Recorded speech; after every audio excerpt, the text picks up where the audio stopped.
ಎಲ್ರಿಗೂ ನಮಸ್ಕಾರ. ಇಂದಿನ ಅಸ್ಟ್ರೋ ಆ್ಯಂಡ್ ಲೈಫ್ ಕೇರ್ಗೆ ಸ್ವಾಗತ. ಯಾರಾದರೂ ತೀರ್ಕೊಂಡಾಗ ಪಂಚಕದಲ್ಲಿ ತೀರಿದಾರಂತೆ, ಮನೆ ಬಿಡಬೇಕಾಗತ್ತಂತೆ ಅಂತೆಲ್ಲ ಹೇಳೋದನ್ನು ಕೇಳಿದ್ದೇವೆ. ಹಾಗಾದರೆ ಪಂಚಕದಲ್ಲಿ ತೀರಿದರೆ ನಿಜವಾಗೂ ಮನೆ ಬಿಡಬೇಕಾ?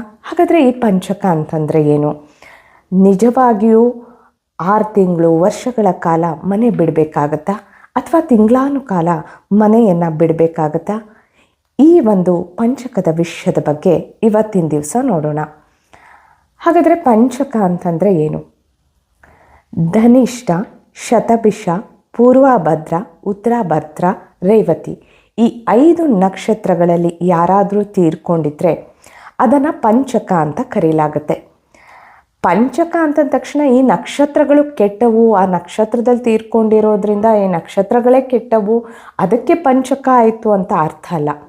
ಆದರೆ ವ್ಯಕ್ತಿ ತೀರ್ಕೊಂಡಾಗ ಈ ನಕ್ಷತ್ರದಲ್ಲಿ ವಿಶೇಷವಾಗಿ ತೀರ್ಕೊಂಡ್ರೆ ಅದು ಮುಹೂರ್ತ. ನಾವು ಮುಹೂರ್ತಗಳನ್ನು ನೋಡುವಾಗ ಯಾವುದರ ಆಧಾರದ ಮೇಲೆ ನೋಡ್ತೇವೆ? ನಕ್ಷತ್ರಗಳ ಆಧಾರದ ಮೇಲೆ ನೋಡ್ತೇವೆ. ಇನ್ನೂ ಹಲವಾರು ವಿಷಯಗಳಿದೆ, ಆದರೆ ಮುಖ್ಯವಾಗಿ ಮೊಟ್ಟ ಮೊದಲು ಕೈಗೆತ್ಕೊಳ್ಳೋದು ಯಾವುದು? ನಕ್ಷತ್ರವನ್ನು. ಹಾಗೆಯೇ ವ್ಯಕ್ತಿ ತೀರ್ಕೊಂಡಾಗಲೂ ಸಹಿತವಾಗಿ ನಕ್ಷತ್ರಗಳನ್ನು, ಅಂದರೆ ಅವರು ತೀರ್ಕೊಂಡಂತಹಗಳಿಗೆ ಉತ್ತಮವಾಗಿತ್ತ ಅಥವಾ ಅವರ ಒಂದು ತೀರ್ಕೊಂಡ ನಂತರ ಅವರ ಜರ್ನಿಗೆ ಒಳ್ಳೆಯದಾಗಲಿ ಅಥವಾ ಅವರು ಮುಂದಕ್ಕೆ ಹೋಗಲಿ ಅನ್ನುವಂಥ ಒಂದು ವಿಶೇಷ ಆಶೀರ್ವಾದ ಅಥವಾ ಒಂದು ಮನಸ್ಸಿನ ಭಾವನೆ ಎಲ್ಲರದ್ದು ಇರುತ್ತೆ. ಹಾಗಾದರೆ ಅವರ ಮುಂದಿನ ಜರ್ನಿಗೆ ಅದು ಪೂರಕವಾಗಿರುತ್ತಾ ಅನ್ನೋದನ್ನು ನೋಡಿದಾಗ ಈ 5 ನಕ್ಷತ್ರಗಳಲ್ಲಿ ತೀರ್ಕೊಂಡಾಗ ಏನಾಗುತ್ತೆ? ಕುಟುಂಬದವರಿಗೆ ಸ್ವಲ್ಪ ಚೆನ್ನಾಗಿರಲ್ಲ ಅಥವಾ ಕುಟುಂಬದಲ್ಲಿಯೂ ಸಹಿತ ಸಾವಾಗುತ್ತೆ, 5 ಸಾವಾಗುತ್ತೆ ಅಂತಕ್ಕಂಥದ್ದು, ಅಥವಾ ಅಲ್ಲಿ ಸಾವು ನಡೆಯುತ್ತೆ ಅಂತಕ್ಕಂಥದ್ದು.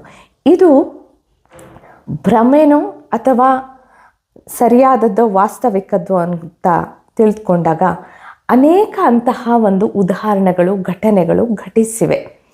ಅದಕ್ಕೆ ಇದನ್ನು ಮೂರ್ತ ಒಂದು ಚಿಂತಾಮಣಿಯಲ್ಲಿಯೂ ಸಹಿತ ನಾವು ನೋಡ್ಬೋದು. ಈ ಒಂದು ಉಲ್ಲೇಖಗಳು ಇದೆ.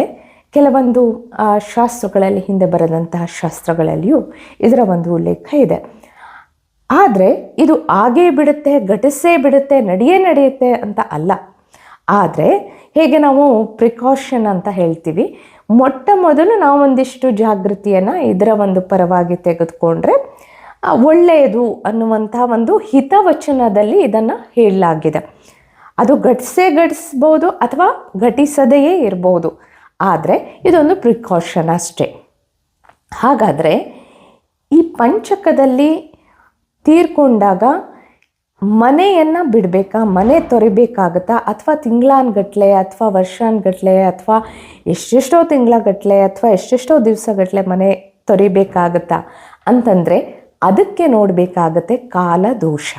ಕಾಲದೋಷ ಅಂತಂದರೆ ಯಾವ ಕಾಲದಲ್ಲಿ ತೆರಳಿರ್ತಕ್ಕಂಥದ್ದು, ಅದಕ್ಕೇನಾದರೂ ದೋಷ ಇದೆಯಾ ಅನ್ನೋದನ್ನು ನೋಡಿದಾಗ ಮಾತ್ರ ಇದು ಸ್ಪಷ್ಟವಾಗಿ ಅರ್ಥ ಆಗುತ್ತೆ. ಆದರೆ ಇದರಲ್ಲಿ ನಾವು ಹೇಗೆ ನೋಡಬೇಕು ಹಾಗಾದರೆ ಕಾಲದೋಷವನ್ನು? ಅದಕ್ಕೆ ಒಂದು ಕೋಷ್ಟಕ ಇದೆ, ಈ ಒಂದು ಚಾರ್ಟ್ ತಮ್ಮ ಮುಂದೆ ಇದೆ. ಏನಂತಂದರೆ ಇದನ್ನು ಹೇಗೆ ತಿಳಿಯೋದು ಅಂತಂದರೆ, ವ್ಯಕ್ತಿ ತೀರ್ಕೊಂಡಂತಹ ದಿವಸ ಸೂರ್ಯ ನಕ್ಷತ್ರ ಯಾವುದಿತ್ತು, ಹಾಗೆಯೇ ಚಂದ್ರ ನಕ್ಷತ್ರ ಯಾವುದಿತ್ತು ಅದನ್ನು ನೋಟ್ ಮಾಡ್ಕೊಳ್ತಕ್ಕಂಥದ್ದು. ಇದನ್ನು ನಾವು ಹೇಗೆ ತಿಳ್ಕೊಬೋದು, ಎಲ್ಲಿಂದ ಗೊತ್ತಾಗುತ್ತೆ ನಮಗೆ ಸೂರ್ಯ ನಕ್ಷತ್ರ ಆ ದಿವಸ ಯಾವುದಿತ್ತು ಅಂತಂದರೆ, ತಾವು ಹಿಂದೂ ಕ್ಯಾಲೆಂಡರ್ ಆ್ಯಪನ್ನು ಪ್ಲೇಸ್ಟೋರಲ್ಲಿ ಡೌನ್ಲೋಡ್ ಮಾಡಿಕೊಂಡ್ರೆ ತಮಗೆ ಸಿಗುತ್ತೆ. ಹಿಂದೂ ಕ್ಯಾಲೆಂಡರ್ ಆ್ಯಪ್ನಲ್ಲಿ ತಾವು ಅದನ್ನು ನೋಡ್ಬೋದು. ಸೂರ್ಯ ನಕ್ಷತ್ರದಿಂದ ಚಂದ್ರ ನಕ್ಷತ್ರದವರೆಗೆ ಎಣಿಸಬೇಕು. ಸೂರ್ಯ ನಕ್ಷತ್ರದಿಂದ ಚಂದ್ರ ನಕ್ಷತ್ರದವರೆಗೆ ಎಣಿಸುವಾಗ ಅಭಿಜಿತ್ ನಕ್ಷತ್ರವನ್ನು ಸಹ ಗಣನೆಗೆ ತೆಗೆದುಕೊಳ್ಬೇಕು. ಈಗ ಉದಾಹರಣೆಗೆ ಶ್ರವಣ ಸೂರ್ಯ ನಕ್ಷತ್ರ ಇತ್ತು ಅಂತ ಅಂದ್ಕೊಳ್ಳ, ಆಗ ಅಭಿಜಿತ್ ನಕ್ಷತ್ರವನ್ನು ತೆಗೆದುಕೊಳ್ಳೋ ಅವಶ್ಯಕತೆ ಇಲ್ಲ. ಯಾಕೆ ಅಂತಂದರೆ ಶ್ರವಣ, ಧನಿಷ್ಠ, ಶತಭಿಷ, ಪೂರ್ವಭದ್ರ, ಉತ್ತರಾಭದ್ರ, ರೇವತಿ ಬರುತ್ತೆ. ಆದರೆ ಅದೇ ಉತ್ತರಾಷಾಢ ಇತ್ತು ಅಂತಂದರೆ ನಾವು ಉತ್ತರಾಷಾಢ ಆದ ತಕ್ಷಣ ಶ್ರವಣ ಎಣಿಸ್ತೀವಿ. ಆದರೆ ಉತ್ತರಾಷಾಢ ಮತ್ತು ಶ್ರವಣ ನಡುವೆ ಅಭಿಜಿತ್ ನಕ್ಷತ್ರ ಬರುತ್ತೆ, ಆಗ ಅದನ್ನು ಗಣನೆಗೆ ತೆಗೆದುಕೊಳ್ಬೇಕು. ಉತ್ತರಾಷಾಢ, ಅಭಿಜಿತ್ ಮತ್ತು ಶ್ರವಣ ಅಂತ ಆಗ 28 ನಕ್ಷತ್ರ ಆಗುತ್ತೆ. ಈ ರೀತಿಯ ಅರ್ಥದಲ್ಲಿ ತಗೋಬೇಕು, ಈ ರೀತಿ ಕ್ಯಾಲ್ಕುಲೇಟ್ ಮಾಡಬೇಕು. ಹಾಗಾದರೆ ಈಗ ಒಂದು ಉದಾಹರಣೆಯ ಮೂಲಕ ನೋಡೋಣ. ಈಗ ಯಾರೋ ಒಬ್ಬರು ತೀರ್ಕೊಂಡಿದ್ದಾರೆ. ಆಗ ತೀರ್ಕೊಂಡಾಗ ಏನಾಗಿದೆ, ನಾವು ಎಣಿಸ್ತೀವಿ. ಆ ದಿವಸ ಅಂದ್ಕೊಳ್ಳೋಣ ಸೂರ್ಯ ನಕ್ಷತ್ರ ಇತ್ತು. ಯಾವುದು? ಸ್ವಾತಿ.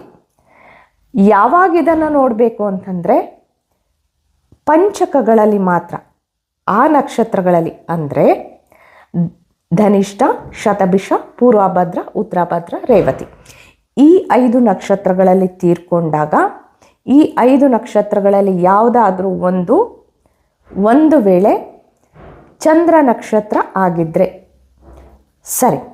ಈಗ ಸೂರ್ಯ ನಕ್ಷತ್ರವನ್ನು ನೋಡೋಣ. ಸ್ವಾತಿ ಇದೆ, ಸರಿ, ಎಣಿಸೋಣ. ಸ್ವಾತಿಯಿಂದ ಒಂದು ವೇಳೆ ಎಣಿಸಿದಾಗ ಯಾರಾದರೂ ರೇವತಿ ನಕ್ಷತ್ರದಲ್ಲಿ ತೀರ್ಕೊಂಡಿದ್ರು ಅಂತ ಅಂದ್ಕೊಳ್ಳೋಣ. ಅಂದರೆ ಇದು ಕಾಲದೋಷವನ್ನು ಕಂಡುಹಿಡಿಯೋದಕ್ಕೆ, ಎಷ್ಟು ದಿನ, ಹೇಗೆ, ಯಾವುದು ಅಂತ ಕಂಡುಹಿಡಿಯೋದಕ್ಕೆ ನಾವೀಗ ಹೊರಟಿದ್ದೇವೆ. ಸ್ವಾತಿ ನಕ್ಷತ್ರ ಸೂರ್ಯ ನಕ್ಷತ್ರ ಆಗಿದೆ ಆ ದಿವಸ ಅಂತ ಅಂದ್ಕೊಳ್ಳೋಣ. ಆಗ ಎಣಿಸ್ಬೇಕು. ಸ್ವಾತಿ, ವಿಶಾಖ, ಅನುರಾಧ, ಜ್ಯೇಷ್ಠ, ಮೂಲ, ಪೂರ್ವಾಷಾಢ, ಉತ್ತರಾಷಾಢ, ಅಭಿಜಿತ್, ಶ್ರವಣ, ಹಾಗೆಯೇ ಪೂರ್ವಭದ್ರ, ಉತ್ತರಭದ್ರ. ಶ್ರವಣ ಆಗಿದೆ ಧನಿಷ್ಠ, ಪೂರ್ವಭದ್ರ, ಉತ್ತರಭದ್ರ, ರೇವತಿ, ಈ ರೀತಿಯಾಗಿ. ಆಗ ನೀವು ಎಣಿಸ್ಕೊಳ್ತಾ ಬಂದರೆ ಎಷ್ಟಾಯಿತು? 13. ಅಂದರೆ ಅಲ್ಲಿ ಸೂರ್ಯ ನಕ್ಷತ್ರದ ಸಂಖ್ಯೆಯನ್ನು 1 ಅಂತ ತಗೋಬೇಕು. ಹಾಗೆ ಕೊನೆಗೆ ರೇವತಿ ಅಂದರೆ ಯಾವ ಚಂದ್ರ ನಕ್ಷತ್ರ ಇತ್ತು ಅದನ್ನೂ ಸಹ ಎಣಿಸ್ಬೇಕು, ಗಣನೆಗೆ ತೆಗೆದುಕೊಳ್ಬೇಕು. ಆಗ ಟೋಟಲ್ ಸೇರಿದಾಗ ಏನಾಯಿತು? 13 ಆಯಿತು. 13 ಈಗ ನಾವು ಚಾರ್ಟಲ್ಲಿ ನೋಡೋಣ. 13 ಯಾವುದರಲ್ಲಿ ಬರುತ್ತೆ? 13 ಬಂದಾಗ 3 ಇದೆ, 3 ದಿವಸ. ಅಂದರೆ ಇಲ್ಲಿ ನಾವು ನೋಡ್ಕೊಳ್ಬೇಕು 11 ದಿವಸ, ಅಂದರೆ ಸತ್ತಿರುವ ದಿವಸದಿಂದ ಹಿಡಿದು 11ನೇ ದಿವಸದವರೆಗೂ ಏನಂತ ಪರಿಗಣನೆ ಮಾಡಲಾಗುತ್ತೆ? ಅಶೌಚ ಇದೆ, ಅಥವಾ ಕೆಲವರು ಅದನ್ನು ಸೂತಿಕ ಅಂತಲೂ ಹೇಳ್ತಾರೆ.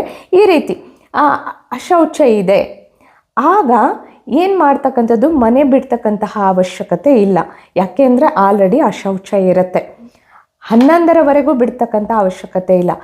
ಇದರಲ್ಲಿ ಇನ್ನೊಂದನ್ನು ಅಂದರೆ ಕೆಲವರಿಗೆ ಗೊತ್ತಾಗುತ್ತೆ ಪಂಚಕ ಇತ್ತು, ಕಾಲದೋಷಗಳಿತ್ತು, ಸರಿ, ಅದನ್ನು ಏನು ಮಾಡ್ತಾರೆ? ಆ ವ್ಯಕ್ತಿ ಸತ್ತಂತಹ ದಿವಸದಲ್ಲಿ 5 ಬೊಂಬೆಗಳನ್ನು ಹಿಟ್ಟಿನಿಂದ ಮಾಡಿ ನಂತರ ಆ ಒಂದು ನಕ್ಷತ್ರಗಳ ದೇವತೆಗಳನ್ನು ಆಹ್ವಾನ ಮಾಡಿ ಅದಕ್ಕೆ ಶಾಂತಿ ಮಾಡಿ ಆ ರೀತಿಯಾಗಿ ಅಂದರೆ ಅವರನ್ನು ಆಹ್ವಾನ ಮಾಡ್ತಕ್ಕಂಥದ್ದು ಮಾಡಿ ಅವರ ಒಂದು ಚಿತೆಯ ಜೊತೆಗೆ ಅದನ್ನು ಹಾಕ್ತಕ್ಕಂಥದ್ದು, ಅಂದರೆ ಯಾವ ಪದ್ಧತಿ ಇದೆ ಅದರ ಪ್ರಕಾರ ಹೂಳ್ತಕ್ಕಂಥದ್ದು, ಸುಡ್ತಕ್ಕಂಥದ್ದು ಮಾಡ್ತಾರೆ.